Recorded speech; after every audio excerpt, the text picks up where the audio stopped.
Ô, gente, eu vou começar uma nova série. Eu havia falado que ia começar sobre testemunhas da glorificação. Quero fazer um hiato, um parágrafo aqui e pular para um outro texto. Eu gostaria de falar sobre a igreja em reforma. Por que eu estou falando sobre esse texto? Porque em outubro nós comemoramos a reforma protestante. Mas eu não quero falar só sobre a reforma protestante, sobre a igreja em reforma.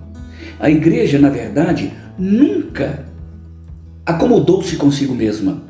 Olha, a primeira igreja, a igreja primitiva, que a gente fala que era a igreja ideal, ela já começou uma reforma no tempo de Paulo, lembra?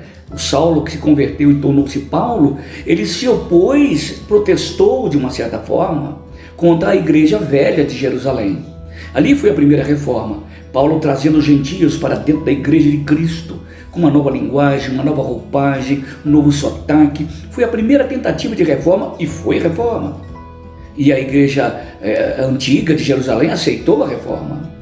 Já no século IV, a igreja já era uma igreja que dominava, não é? Que passou de dominada para ser uma igreja dominante, onde apareceram os grandes teólogos da patrística, os pais da igreja, Orígenes, Crisóstomo, Agostinho, grandes Tertuliano, grandes pensadores. Nesta época também, quando a igreja estava se acomodando à política, ao status quo, ao establishment, Deus levantou um grupo chamado o montanismo. O montanismo também, já no século IV, foi uma tentativa de reforma na igreja e ela reformou.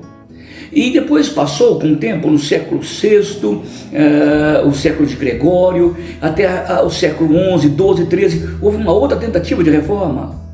A reforma dos Carmelos, dos monastérios. O que esse pessoal queria? Tirar a igreja do luxo, da política, do poder e trazer a igreja para a meditação, para a piedade. Nessa época mesmo que nasceu o grande reformador Francisco de Assis, vocês sabem disso. E isso cresceu na igreja. Já na entrada do século XII, XIII, alguns reformadores de XIV apareceram, como John Wycliffe, que era um excelente filósofo, professor da Universidade de Oxford, se Deus quiser, de onde vem a nossa vacina. Ele era professor lá e ele traduziu a Bíblia para o inglês, mas essa tentativa foi abafada e mataram Wycliffe. Mas o Wycliffe deixou um filhote, um filho, um pupilo, chamado John Hus. E Hus também tentou fazer uma reforma e não conseguiu. Agora já estamos entrando no século XVI. O mundo vivia uma efervescência ideológica, chamada Renascença, ou chamado Iluminismo. O homem passou a ser o centro da história e não a igreja. Então, sobretudo na Europa, a igreja saiu do centro e o homem ficou no centro. Foi uma tentativa à volta dos platônicos, dos aristotélicos. Isso trouxe uma revolução tremenda, a tal forma que voltou lá da pré-socrática um ditado. No século XVI, o homem é a medida de todas as coisas. O homem, não Deus, não a igreja. Com esse tipo de liberdade, começaram a aparecer outros pensadores cristãos, entre eles um homem chamado Lutero. Lutero era um professor na Universidade de Wittenberg e ele era um grande filósofo, pensador agostiniano, como também sou agostiniano, né? Ele era um agostiniano e ele começou a tentar descobrir alguma coisa que pudesse dar paz para a vida dele, espiritual. E ele foi às Escrituras, ele encontrou na Bíblia, no livro de Romanos, o justo viverá pela fé. Essa frasezinha, o justo viverá pela fé, abriu a mente de Lutero. Ele começou a estudar a Bíblia e descobriu que a graça é que salvava o homem. Pela fé o homem recebia a graça de Deus, era salvo e tinha o perdão dos seus pecados. Isso foi um alívio e foi uma revolução quando ele começou a pregar o Evangelho na universidade.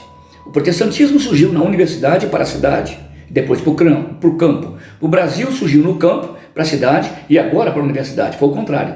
Mas essa grande reforma, Lutero fez diferente dos outros. Por quê? Porque Lutero tinha uma coisa, Lutero tinha um livro. O livro mudou a história porque agora tinha um texto.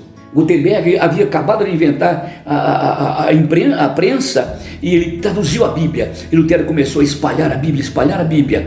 E todo mundo agora, porque o homem é a medida de todas as coisas, Lutero pegou essa ideia filosófica e diz: qualquer homem pode ler a Bíblia e interpretar a Bíblia.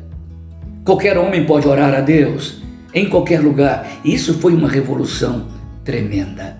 Você pode achar isso pouco. E Lutero foi muito pressionado, chegou no lugar chamado Worms, chamada a famosa dieta de Worms, o encontro dos religiosos. Eles forçaram Lutero a abandonar o seu texto.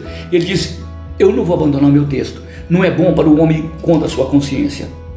E ele continuou a escrever sobre a reforma que a igreja precisava. Lutero nunca quis protestar, ele quis reformar, como Paulo reformou, como os montanistas, como Francisco de Assis tentou reformar, como os carmelitas tentaram reformar, os monastérios, como John Hus, como John Wycliffe, tentaram reformar. Mas Lutero tinha uma coisa que eles não tinham: um livro, um texto. E ele começou a espalhar a Bíblia para todo lugar e explodiu a reforma religiosa, no começo na Alemanha, depois Suíça, na Escócia, Inglaterra, Holanda e no mundo inteiro. Nós somos frutos da reforma. Notem que os romanos são nossos irmãos, mas nós somos reformados. Eles não, porque nós somos frutos da reforma. Igreja reformada, sempre reformando. Eu fiz um pequeno resumo de que a igreja nunca parou de reformar. A igreja católica precisa de reformar. A igreja protestante precisa de continuar se reformando. Não reforma teológica ou bíblica, tirar a Bíblia, mas reforma da vida cristã, de voltar de novo para Deus. Semana que vem, ou melhor, amanhã, eu encontro você falando sobre uma das coisas importantes da reforma. Até lá. E tomara que você tenha pego um pouquinho dessa história e tenha se preparado para amanhã a gente falar de novo, tá bom? Um grande abraço. A Igreja em Reforma. Esse é o nosso tema dessa série. Tchau, vejo vocês depois.